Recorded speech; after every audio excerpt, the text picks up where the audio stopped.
پھر کبھی ایسا ہوتا ہے کہ کائنات میں سب سے عظیم ترین ہستی، پھر آپ اس کو ان پڑھ سے تعبیر کریں، کہیں کہ وہ ہستی لکھنا نہیں جانتی، پڑھنا نہیں جانتی، کیسے ہو سکتا ہے؟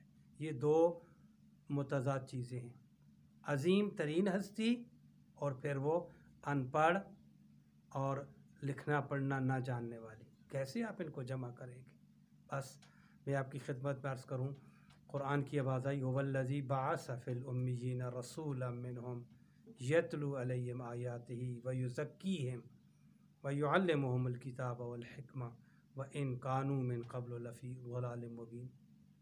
غور فرمائیں اس آیت پہ، اللہ وہ ذات ہے جس نے بعث فی الامیین رسولا، امیین میں ایک رسول کو بھیجا۔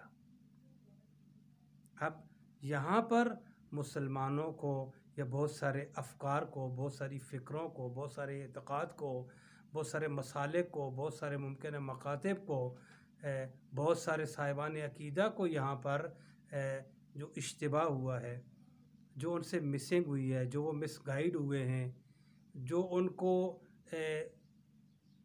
نئی بات سمجھ آئی، بلیکھا ہوا ہے دوسرے لفظوں میں، جس بات کو، جس نقطے کو وہ درک نہیں کر سکے، جس کو وہ پک نہیں کر سکے، جس کی وہ معرفت حاصل نہیں کر سکے، وہ کیا تھا؟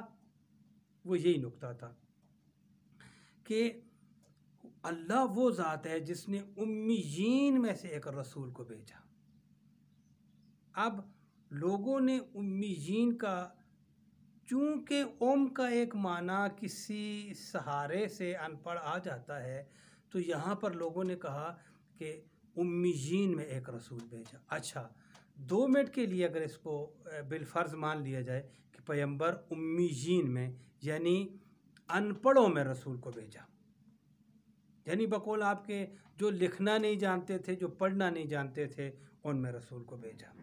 مجھے بہت تعجب ہوتا ہے اس بات پہ، جب رسول کو ان پڑھوں میں بھیجا، جو لکھنا پڑھنا نہیں جانتے تھے ان میں بھیجا، ٹھیک ہے، اور نعوذ باللہ اگر یہ بھی ان پڑھ ہو تو پھر نتیجہ کیا نکلے گا؟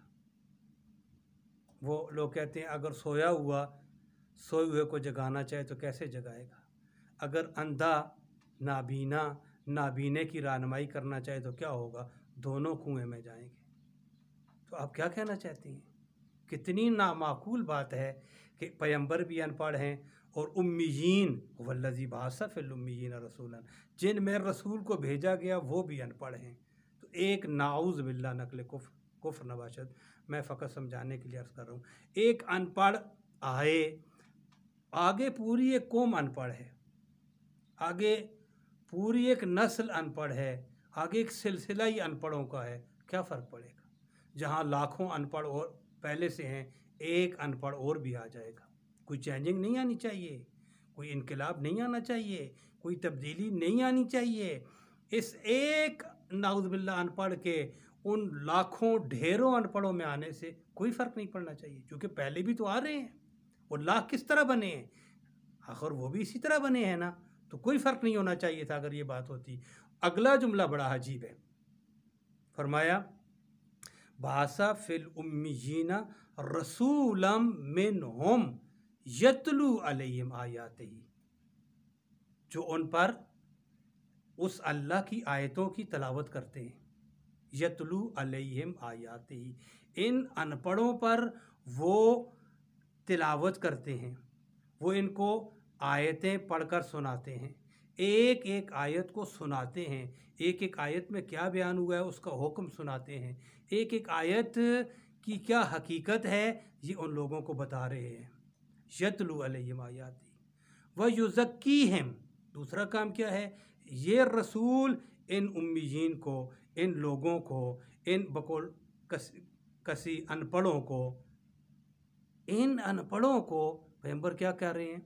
بعث فی الامیین رسولا منہم یتلو علیہم آیاتہ ویزکیہم، ان کا تزکیہ کر رہے ہیں، ان کے نفسوں کو پاک کر رہے ہیں، ان کو پاکیزگی اور طہارت اور صفائی عطا فرما رہے ہیں، ان کے نفوس کو، ان کی جانوں کو پاک کر رہے ہیں، یزکیہم ویعلمہم الکتاب، تیسرا نقطہ بڑا غور فرمائیں گے، اور اس نبی کو اس لیے بھیجا کہ یہ ان کو کس کی تعلیم دے؟ الکتاب، ایک کتاب کی تعلیم دے۔ وہ کون سی کتاب ہے؟ پوچھنا چاہتا ہوں۔ جس کتاب کا معلم بن کر یہ آیا ہے، یہ ہستی آئی ہے جس کتاب کی تعلیم دینے کے لیے، وہ کتاب الکتاب ہے، وہ کتاب تمام کتابوں کی ماں ہے، وہ کتاب تمام